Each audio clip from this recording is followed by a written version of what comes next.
بسم اللہ الرحمن الرحیم۔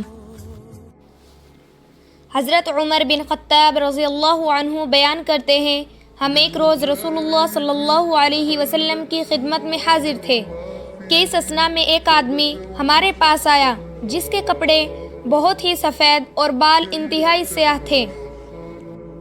اس پر سفر کے آثار نظر آتے تھے، نہ ہم میں سے کوئی سے جانتا تھا، حتیٰ کہ وہ دوزانوں ہو کر نبی صلی اللہ علیہ وسلم کے سامنے بیٹھ گیا اور اس نے اپنے دونوں ہاتھ اپنی رانوں پر رکھ لیے اور کہا، محمد صلی اللہ علیہ وسلم، اسلام کے متعلق مجھے بتائے۔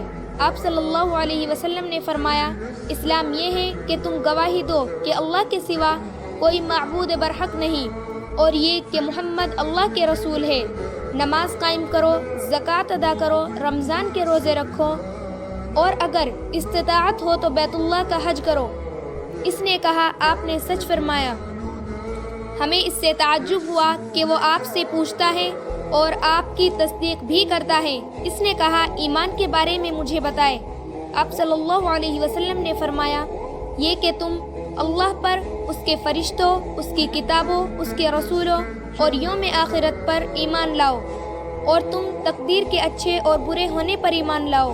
اس نے کہا، آپ نے سچ فرمایا۔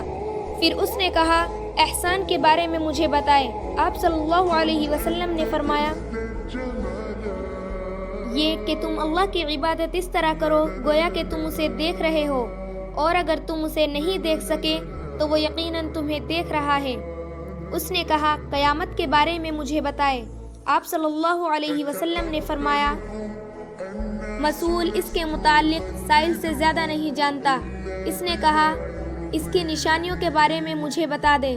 آپ صلی اللہ علیہ وسلم نے فرمایا، یہ کہ لونڈی اپنے مالکہ کو جنم دے گی، اور یہ کہ تم ننگے پاؤں، ننگے بدن، تنگ دست بکریوں کے چرگاہوں کو بلند و بالا عمارتوں کی تعمیر اور ان پر فخر کرتے ہوئے دیکھو گے۔